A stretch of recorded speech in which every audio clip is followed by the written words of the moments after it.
Uber, l'application américaine de mise en relation d'utilisateurs avec des conducteurs, est déterminée à s'introduire sur le marché chinois. Uber a annoncé la semaine dernière l'installation d'une société estimée à 2,1 milliards de yuans dans la zone franche de Shanghai.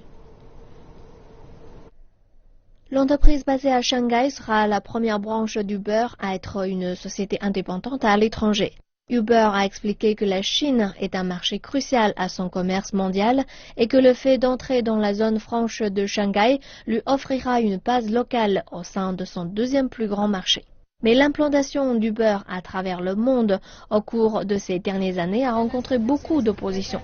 L'année dernière, l'Espagne a interdit l'utilisation d'Uber en avançant que son activité commerciale nuisait à celle des conducteurs de taxi. Les analystes estiment qu'au vu des revers essuyés partout ailleurs, Uber se montrera sans doute très diligent dans sa conformité aux régulations d'un marché aussi lucratif que la Chine. Uber a endossé le rôle de mauvais garçon à l'étranger et ici également en Chine. Et le gouvernement chinois ne récompense pas ce genre d'approche.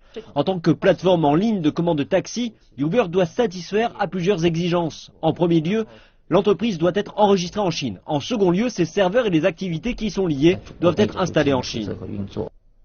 Au cours du deuxième trimestre 2015, le bureau d'études Analysis estime la part d'Uber à 15% du marché chinois de commandes de taxi, loin derrière Didi Kuaidi, qui domine l'industrie avec une part de marché avoisinant les 82%.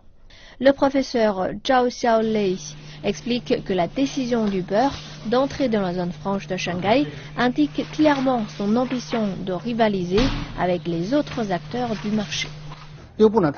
La concurrence est toujours une bonne chose. Uber est maintenant entré dans la zone franche et la société a déclaré aux médias qu'elle a prévu d'augmenter son investissement à 6,3 milliards de yuan. Cela montre bien qu'Uber se prépare à affronter Didi Kuaidi.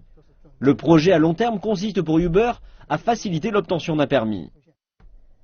Uber dit travailler activement à la préparation d'une application dotée licence d'exploitation. Les services d'Uber sont disponibles en Chine depuis février dernier. La société a d'ores et déjà étendu son activité à 21 villes chinoises et prévoit d'en atteindre 100 dès l'année prochaine.